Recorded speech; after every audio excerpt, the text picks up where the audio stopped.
Simulan na po natin ang ating banal na pagdiriwang sa ngalan ng Ama, Anak at ng Espiritu Santo. Amen. Ang pagpapala ng ating Panginoong Hesukristo, ang pag-ibig ng Diyos Ama, at ang pakikipagkaisa ng Espiritu Santo naway sumainyong lahat. At sumaiyo rin. Mga kapatid, mga kapanalig, sa araw pong ito ay ating ipinagdiriwang ang kapistahan ni Senyor Santiago, ang apostol ng ating Panginoong Hesukristo. Si Apostol Santiago ay tinawag ng ating Panginoon kasama sina Pedro at ang kanyang kapatid na Juan. Si Santiago Apostol din ang naging saksi na kung saan ang ating Panginoong Hesukristo ay nagbagong anyo sa Transfiguration kasama sina Pedro ang kanyang kapatid na Juan. Bukod dito, pagkatapos nang namatay ang ating Panginoong Hesukristo at nabuhay, siya ay nagpalaganap ng salita ng Diyos, ng kaharian ng Diyos, ng ating Panginoong Hesukristo, ang tunay na Misaya, at ang ating Panginoon ay nabuhay higit sa lahat sa Jerusalem at Hispania. Namatay si Apostol Santiago at ang kauna-unahang apostol na namatay na naging martir sa Jerusalem. At upang maging marapat tayong gumanap sa banal na pagdiriwang na ito, ay aminin na natin ang ating mga pagkukulang at nagawang pagkakasala na dala ng ating mga kahinaan. Panginoon, kaawaan mo kami. Panginoon, kaawaan mo kami. Kristo, kaawaan mo kami. Kristo, kaawaan mo kami. Panginoon, kaawaan mo kami. Panginoon, kaawaan mo kami. Papuri sa Diyos sa kaitasan.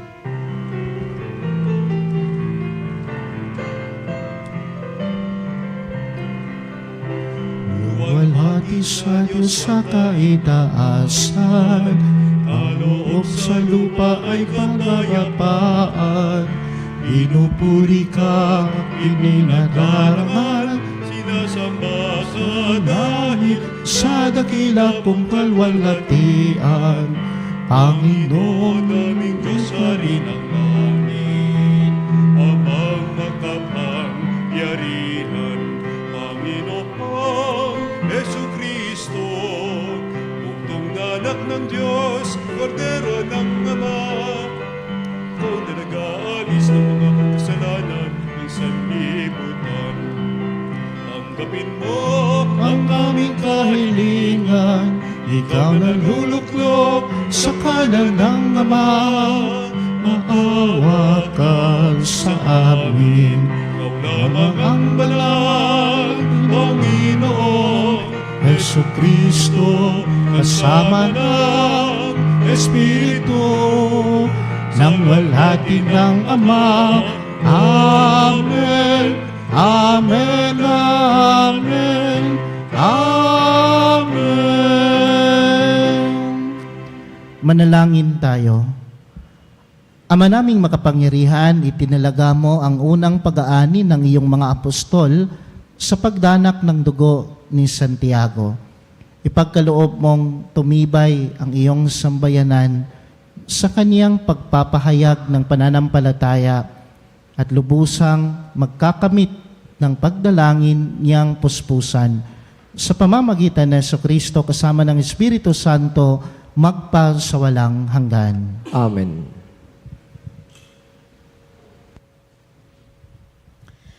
Pagbasa mula sa ikalawang sulat ni Apostol San Pablo sa mga taga-Korinto. Mga kapatid, kaming pinagkalooban ng kayamanang espiritual na ito ay hamak. Kumbaga sa sisidlan ay palayok lamang. Upang ipakilalang ang di malirip na kapangyarihan ay sa Diyos at hindi amin. Ginigipit kami sa kabi-kabila, ngunit di nagagapi. Kung minsan ay nag-aadinlangan kami, ngunit di nawawalan ng pag-asa. Pinag-uusig kami, ngunit di nawawalan ng kaibigan. Naibubuwal, ngunit di tuluyang nalulugmok. Lagi kong taglay sa aking katawan ang kamatayan ni Jesus, upang sa pamamagitan ng katawan ko ay mahayag ang kanyang buhay. Kami ay laging nabibingit sa kamatayan, alang-alang kay Kristo, upang sa aming katawang may kamatayan ay mahayag ang kanyang buhay. Ano pat habang ako ay dahang-dahang namamatay, nagkakaroon naman kayo ng buhay na walang hanggan. Sinasabi sa kasulatan, nagsasalita ako sapagkat ako ay sumasampalataya. Bunga ng gayong diwa ng pananampalataya, nagsasalita rin ako sapagkat ako may sumasampalataya. Sapagkat nalalaman kong ang Diyos na muling bumuhay sa Panginoong Hesus ang siya ring bubuhay sa akin kasama niya at magdadala sa inyo at sa akin sa kanyang piling. Ang lahat ng pagtitiis ko ay sa kapakanan ninyo upang sa pagdami ng mga nakatatanggap ng mga kaloob ng Diyos, lalo namang dumami ang magpapasalamat at magpupuri sa Kanya. Ang salita ng Diyos. Salamat sa Diyos. Ang nagtanim na may luha ay aaning natutuwa. Ang nagtanim na may luha ay aaning natutuwa.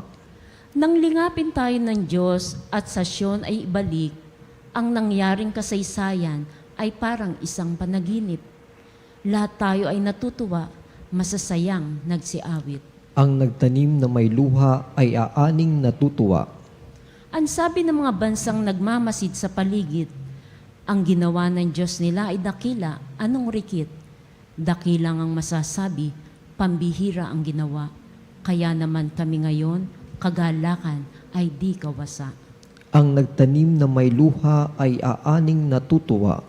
Kung paanong inuulan yaong mga tuyong batis, sa sariling bayan namin, kami poon ay ibalik. Silang mga nagbubukid na nagtanim na may luha. Bayaan mo na mag-aning masasaya at natutuwa. Ang nagtanim na may luha ay aaning natutuwa. Yung mga nagsihayong dala ay binhi at nananangis, ay aawit na may galak, dala ay ani, pagbalik. Ang nagtanim na may luha ay aaning natutuwa.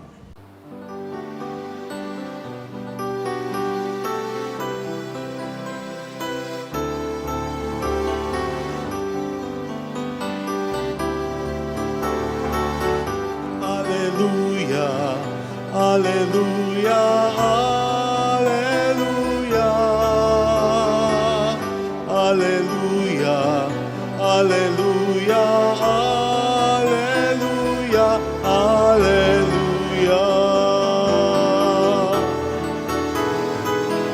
Hallelujah, hallelujah, hallelujah. Hallelujah, hallelujah, hallelujah, hallelujah.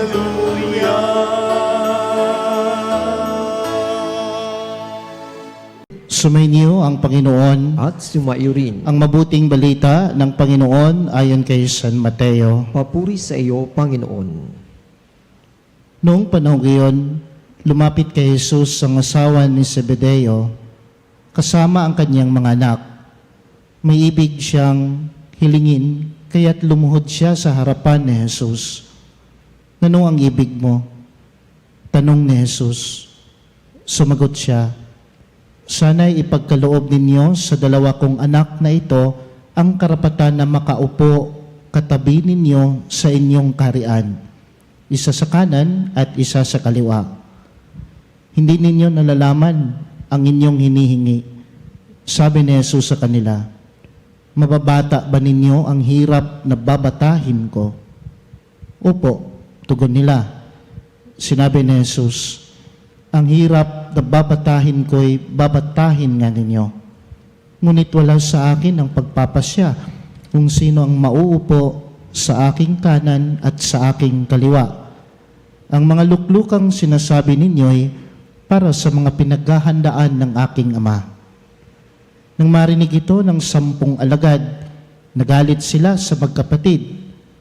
Kaya't pinalapit sila ni Jesus at sinabi sa kanila, Alam ninyo, ang pinuno ng mga hintil ay nagahari sa kanila, at ang mga dinadakila ang siyang nasusunod. Ngunit hindi ganyan ang dapat umiral sa inyo.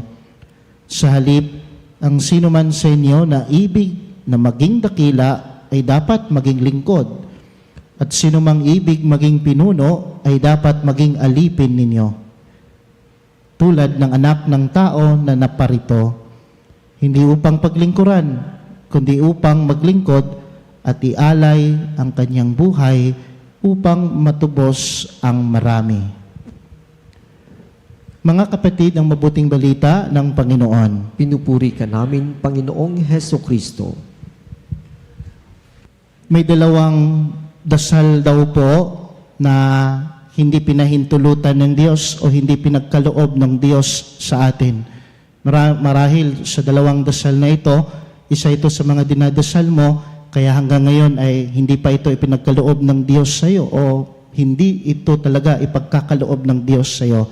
Una, ito yung mga dasal na kapag ang dasal ay galing sa pusong may galit at may inis at hindi handang magpatawad, hindi po talaga yan ipapahintulot at ipagkaloob ng Diyos kung anuman ang hinihiling mo doon sa mga taong nagdadasal na ang kanyang dasal ay ganito at ganyan dahil galing ito sa kanyang puso na galit at inis.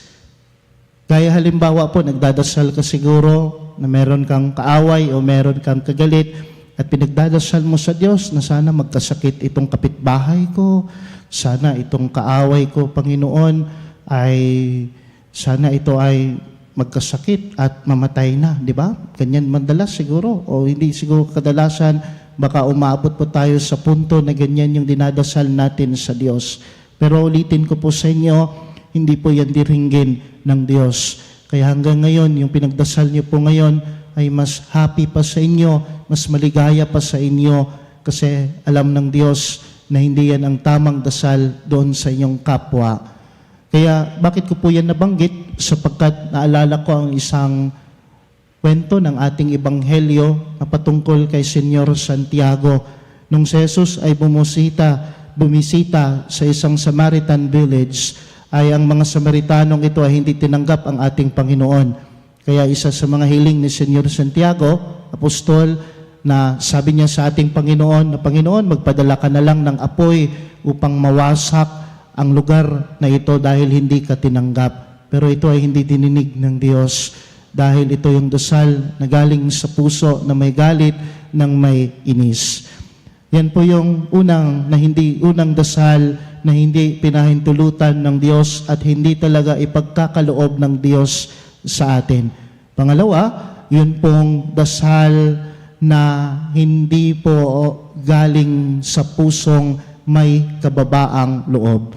Kaya nga po mapapansin natin sa ating ebanghelyo, itong ina ni Senyor Santiago Apostol, itong dalawang alagad ng ating Panginoon, si Santiago at si Juan, na hiniling ng kanilang ina sa ating Panginoon na kung maghari ka sa iyong kaharian, sana bigyan mo ng dalawang upuan ang aking anak na makaupo sa inyong tabi, isa sa kaliwa at isa sa kanan. Ito po yung dasal na gustong may posisyon, dasal na gustong may kapangyarihan, dasal na gustong nakakaangat, hiling na gustong nakakaangat sa lahat. Pero ang sabi ng ating Panginoon, oo, pagbabata nga sila sa hirap na babatahin ko. At totoo naman kasi sa buhay ni Senyor Santiago Apostol, naging martir siya sa Jerusalem. No? Nagdusa siya, may mga pagsubok sa buhay na dinaras niya. Ayon pa nga sa isang kwento, nang yung si Santiago Apostol ay pumunta sa Iberian Peninsula ng Espanya, ay may punto sa buhay niya na ayaw niyang magpatuloy sa misyon kasi napanghinaan na siya ng loob. Kaya sa kanyang panghihinaan ng loob, biglang nagpakita sa kanya ang mahal na Birhen Maria at siya ay naging pagkatapos nun dahil of the words of consolation coming from the Blessed Virgin Mary ay nagpatuloy siya sa kanyang misyon. Totoo naman na nagsikap may mga pagsubok na pinagdaanan ni Santiago Apostol, pero yung hiling ng kanyang ina na pagdating sa kaharian ng Diyos sa kalangitan, nauupo sa kanyang kanan o di kaya sa kanyang kaliwa na kasama ang ating Panginoon, sabi ng Panginoon, hindi ito ipinagkaloob sa akin, ngunit ito tanging ang Ama natin na nasa langit ang magkakaloob nito. Kaya nga mga kapatid, kung ating mapapansin yung dasal at hiling ng ina ni Senyor ng dalawang alagad na ito na si Santiago at si Juan, ay hindi ito pinahintulutan ng Diyos sapagkat may mga dasal sa buhay natin na hindi pinahintulutan ng Diyos dahil alam ng Diyos na hindi ito makakabuti sa atin. Tandaan niyo po ito, alam ng Diyos kung ano yung sapat, dapat at nararapat sa ating dasal. Gusto mong yumaman, gusto mong magkapera, malamang ngayon hindi pa yan pinahintulutan ng Diyos sapagkat baka inihanda pa yung Diyos mo kapag ikaw siguro ay yumaman, baka ikaw ay magyabang.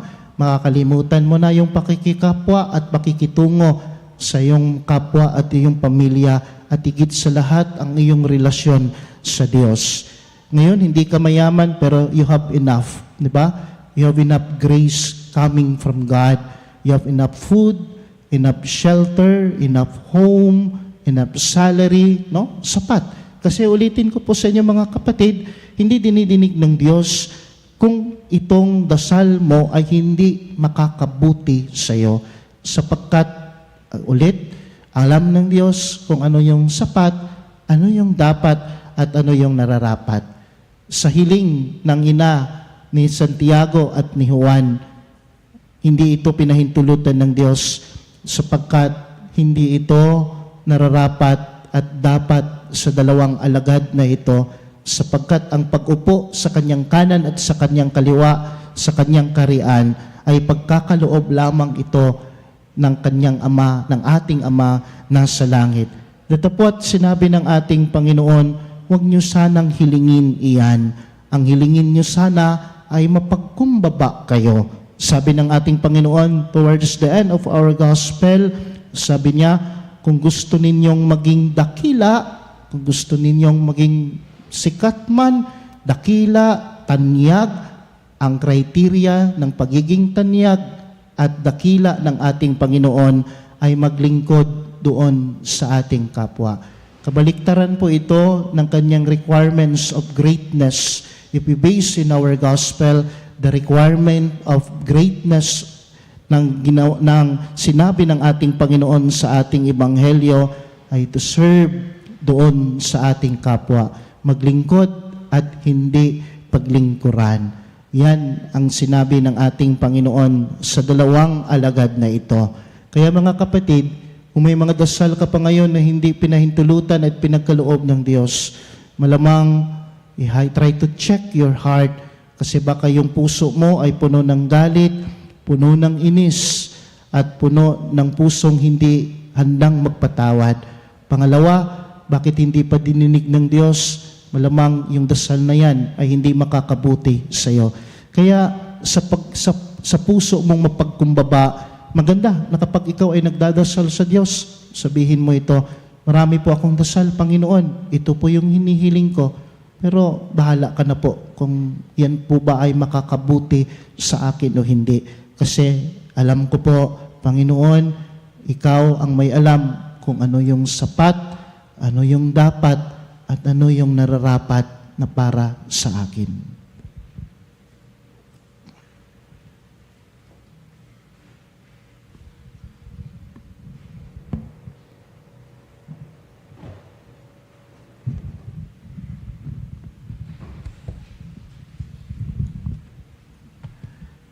Si Santiago, kapatid ni Juan, ay tinawag mula sa pagsusuri ng kanyang lambat upang sumunod kay Kristo. Sa tulong ng apostol na natutong maglingkod sa iba, tayo ay manalangin. At sa bawat panalangin ng ating itutugon, Panginoon, dinggin mo ang aming panalangin. Panginoon, dinggin mo ang aming panalangin. Ang mga lingkod ng simbahan naway gampanan ang kanilang tungkulin sa diwa ng paglilingkod at paglalaan ng sarili. Manalangin tayo sa Panginoon. Panginoon, dinggin mo ang aming panalangin. Ang mga naglilingkod sa bayan naway makatupad sa kanilang tungkulin ng may katapatan at pag-aalay. Manalangin tayo sa Panginoon. Panginoon, dinggin mo ang aming panalangin. Magkaroon nawa ng maraming kabataang bukas loob na tutugon sa tawag para sa pagpapari at buhay relyoso. Manalangin tayo sa Panginoon. Panginoon, dinggin mo ang aming panalangin. Ang mga may sakit naway matutong makibahagi sa kalis ng paghihirap ni Kristo. Manalangin tayo sa Panginoon. Panginoon, dinggin mo ang aming panalangin.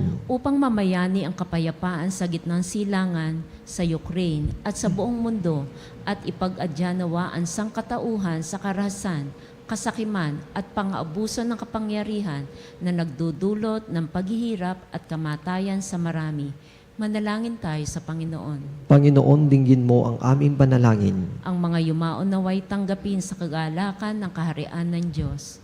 Manalangin tayo sa Panginoon. Panginoon, dinggin mo ang aming panalangin. Manalangin tayo sa Panginoon. Panginoon, dinggin mo ang aming panalangin. Panalangin din natin sa misang ito ang 20 years death anniversary ni Bonifacio Tantiangco. Manalangin tayo. Panginoon, dinggin mo ang aming panalangin. Diyos naming Ama, tulungan nawa kami ng panalangin ni Santiago sa paglalapit namin sa iyo ng aming mga kahilingan. Nawa ang mga paglalakbay namin ito sa buhay ay mamukod sa paglilingkod sa iba. Hinihiling namin ito sa pamamagitan ni Kristo na aming Panginoon. Amen.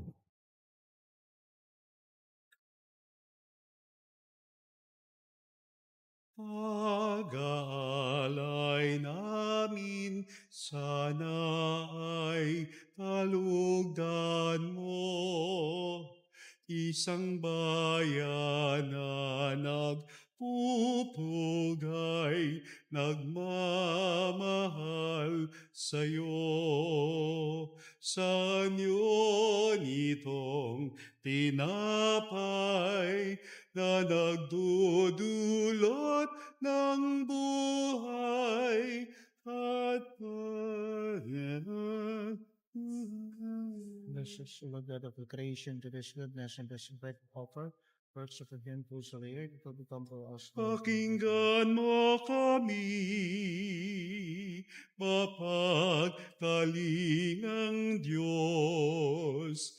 Itulot mong sarili namin, laging maihandog. Sa banal mong hapag ngayon, amin ang ginagawa. Pag-aalay namin sana'y talugdan mo. Isang bayan na nagpupugay, nagmamahal sa'yo.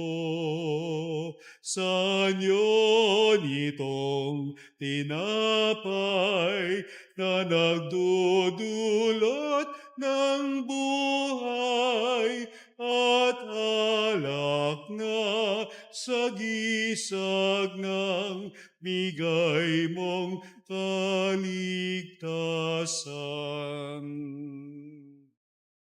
Manalangin kayo mga kapatid upang ang paghahain natin ay kalugdan ng Diyos sa mga makapangyarihan. Tanggapin nawa ng Panginoon itong paghahain sa iyong mga kamay, sa kapurihan niya at karangalan sa ating kapakinabangan at sa buong sambayanan niyang banal. Ama naming lumikha, dalisayin mo kami sa pakundangan na nagliligtas sa binyag ng iyong anak upang sa kapistahan ni Apostol Santiago na niloob mong unang makainom sa kanyang kalis, kami ay makapaghandog ng haing iyong tinatanggap na matamis sa pamamagitan ni Jesucristo kasama ng Espiritu Santo magpasawalang hanggan. Amen. Sumainyo ang Panginoon. At sumayo rin. Itaas sa Diyos ang inyong puso at diwa. Itinaas na namin sa Panginoon. Pasalamatan natin ang Panginoong ating Diyos. Marapat na siya ay pasalamatan. Ama naming makapangyarihan, tunay ngang marapat na ikaw ay aming pasalamatan sa pamamagitan ng Jesucristo na aming Panginoon. Itinatag niya ang iyong sambayanan at ang mga apostol ay saligan at katuwang sa pagpapanatili ng iyong pagmamahal na di magwawakas kahit kailan. Kaming sambayanan mo dito sa daigdig ay katibayan ng pamumuhay sa langit. Kaming narito ang tagapaghiwatig sa pagkakaisa ng tanan sa iyong pag-ibig.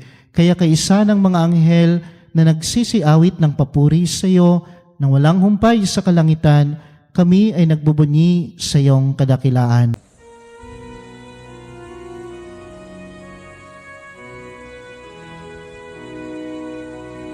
Santo, Santo, Santo, Panginoong Diyos ng mga hukbo, napupuno ang langit at lupa ng kadakilan mo.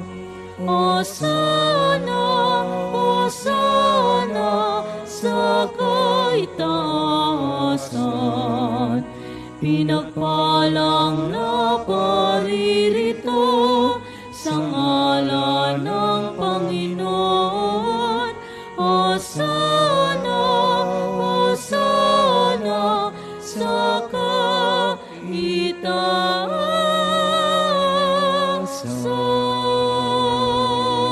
Ama naming banal, ikaw ang bukal ng tanang kabanalan, kaya't sa pamamagitan ng iyong Espiritu, gawin mong banal ang kaloob na ito upang para sa amin maging katawan at dugo ng aming Panginoong Hesukristo. Bago niya pinagtiis ang kusang loob na maging handog, hinawakan niya ang tinapay, pinasalamatan kanya, pinaghati-hati niya yon, iniabot sa kanyang mga alagad at sinabi, "Tanggapin ninyong lahat ito at kanin.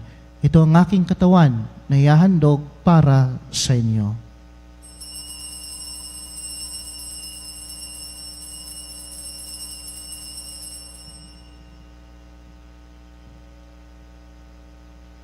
Gayon din naman, matapos ang hapunan, hinawakan niya ang kalis, muli kanyang pinasalamatan. Iniabot niya ang kalis sa kanyang mga alagad at sinabi, "Tanggapin ninyong lahat ito at inumin. Ito ang kalis ng aking dugo, ng bago at walang hanggang tipan. Ang aking dugo na ibubuhos para sa inyo at para sa lahat sa kapagpapatawad ng mga kasalanan. Gawin ninyo ito sa pag-alala sa akin."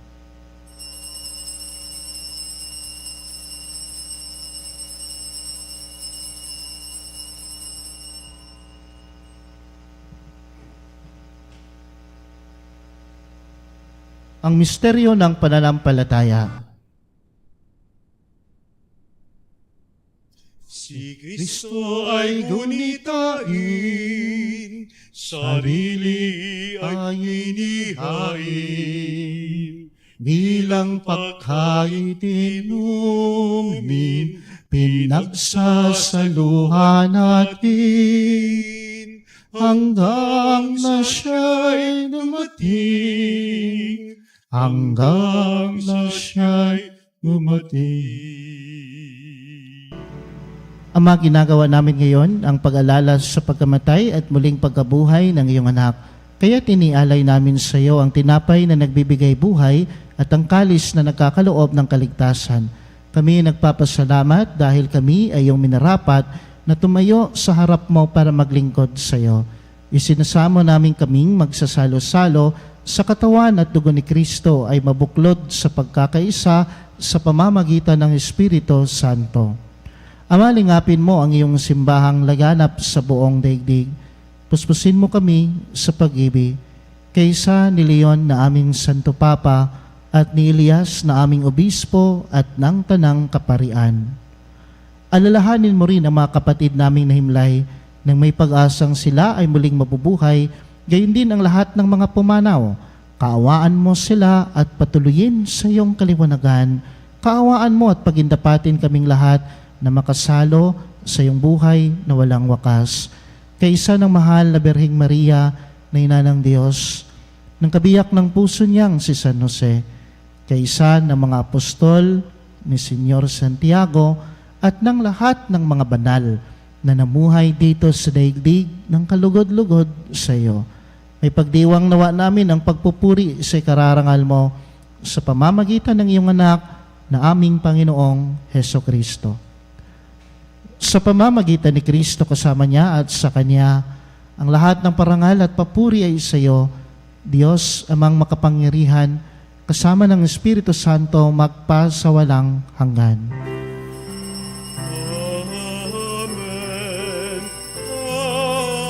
Amen. Amen. Amen. Sa tagubilin ng mga nakagagaling na utos at sa turo ni Jesus na Panginoon natin na Diyos, ipahayag natin ng lakas loob.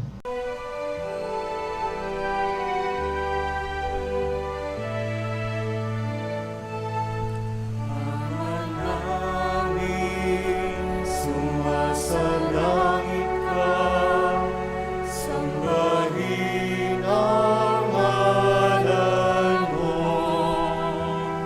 Mapasa amin ang kaharian mo, sundin ang loob mo. Dito sa lupa, parang sa langit, bigyan mo po kami ngayon ng aming kakanin sa araw-araw at pagnawarin mo kami sa aming mga sala para napagpapalawan namin sa nagkakasala sa amin. At huwag mo kaming ipahintulot sa tukso, at iadya mo kami sa lahat ng masama.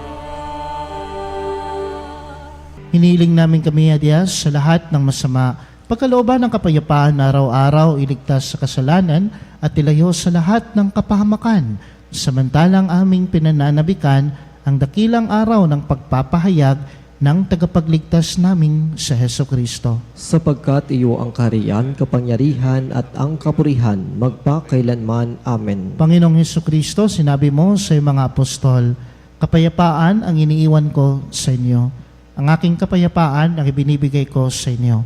Tungayan mo ang aming pananampalataya at huwag ang aming mga pagkakasala.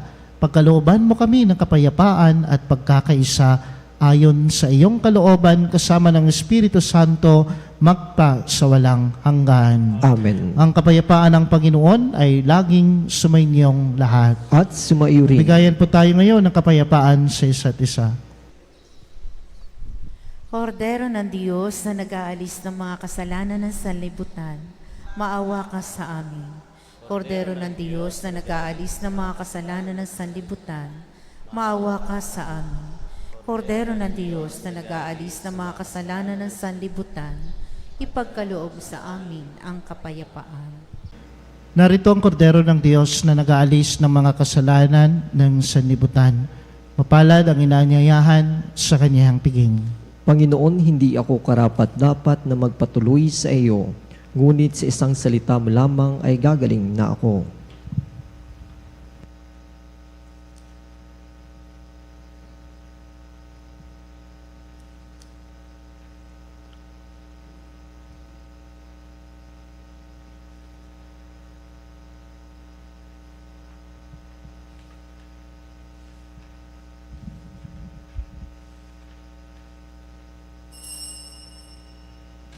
Mga kapanalig, ating dasalin ang komunyong.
Manalangin tayo. Ama naming mapagmahal, kami ay tulungan mo pakundangan sa pagdalangin ni Apostol Santiago.